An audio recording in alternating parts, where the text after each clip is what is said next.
നമസ്കാരം. നമ്മൾ ചില മലയാളികളെ സഹായിക്കാൻ പോയിട്ട് കൊടുക്കുന്ന നമുക്ക് തന്നെ വലിയ പ്രശ്നമാവുന്ന ഒരുപാട് സംഭവങ്ങൾ നമ്മൾ ഈ പ്രവാസ ജീവിതത്തിൽ പല ആൾക്കാരുടെ അനുഭവമായിട്ട് കേട്ടിട്ടുണ്ട്. അത്തരൊരു സംഭവമാണ് ഞാൻ ഇന്ന് പറയുന്നത്. ഈ വ്യക്തി ഗൾഫിൽ വർഷങ്ങളായിട്ട് ജോലി ചെയ്യുന്നൊരു മനുഷ്യനാണ്.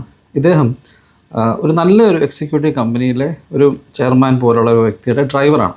അപ്പോൾ അദ്ദേഹവും അയാളുടെ ഓണറും കൂടെ, അയാളുടെ മെയിൻ ആളും കൂടെ ഏതൊരു സ്ഥലത്ത് പോകുമ്പോൾ ഭയങ്കര വഴക്ക്.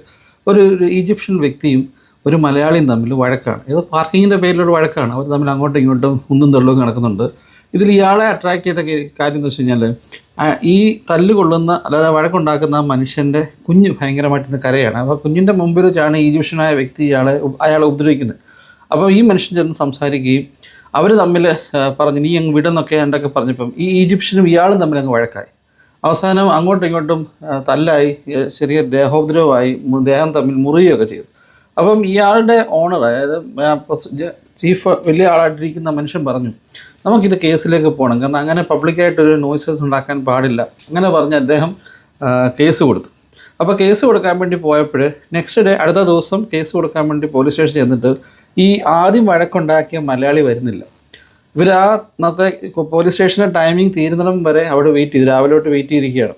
അപ്പം ഇയാളെ വിളിക്കുമ്പോൾ ഒന്നും ഇയാൾ ഫോൺ എടുക്കുന്നില്ല. രാത്രിയിൽ ഇയാൾ തിരിച്ചു വിളിച്ച് പറഞ്ഞു എൻ്റെ ഫാമിലി ഭയങ്കരമായിട്ട് എതിര് പറയാണ് കേസ് കൊടുക്കുന്നതിന്, ഞാൻ അതുകൊണ്ട് കേസ് കൊടുക്കുന്നില്ല സാറേ എന്ന് പറഞ്ഞു. ഞാൻ എന്നെ നിർബന്ധിക്കരുത്, എന്നെ വിളിക്കരുതെന്ന് പറഞ്ഞു വെച്ചു. പക്ഷേ ഈ മനുഷ്യൻ്റെ, ഈ ഡ്രൈവറായ ജോലി ചെയ്യുന്ന മനുഷ്യൻ്റെ മാനേജറായിട്ടുള്ള ആ വലിയ ഹയർ പൊസിഷൻ ഇരിക്കുന്ന അയാൾ പറഞ്ഞു നമുക്ക് കേസ് കൊടുക്കാമെന്ന് പറഞ്ഞ് അവർ കേസ് കൊടുക്കാൻ വേണ്ടി പോയി. അപ്പോൾ പോലീസ് കേസ് എടുക്കുമ്പം ചോദിക്കുന്ന ചോദ്യം ഈ നിങ്ങളും ഈജിപ്ഷ്യനും തമ്മിൽ എന്തിനാണ് വഴക്ക്?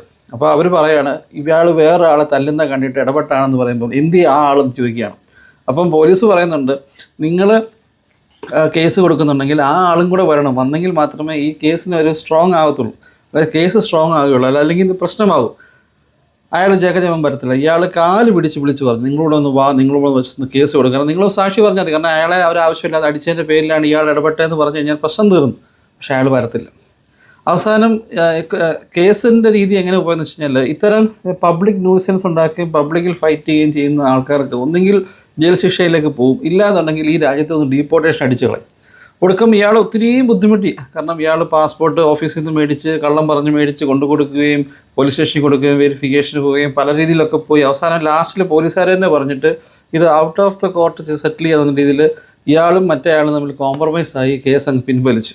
എന്നോട് ഈ മനുഷ്യൻ പറഞ്ഞാൽ തുടർന്നുള്ള ജീവിതത്തിൽ എവിടെ ഒരു ഒഫീഷ്യൽ കാര്യത്തിന് പോയാലും ആദ്യമേ ഇയാളുടെ ഈ ID നമ്പർ ചെക്ക് ചെയ്തിട്ട് പോലീസുകാർ എല്ലാവരും നോക്കിച്ചിരിക്കും. കാരണം ID നമ്പർ ചെക്ക് ചെയ്യുമ്പോൾ തന്നെ ഈ കിടക്കുന്ന കേസ് കിടപ്പുണ്ട്.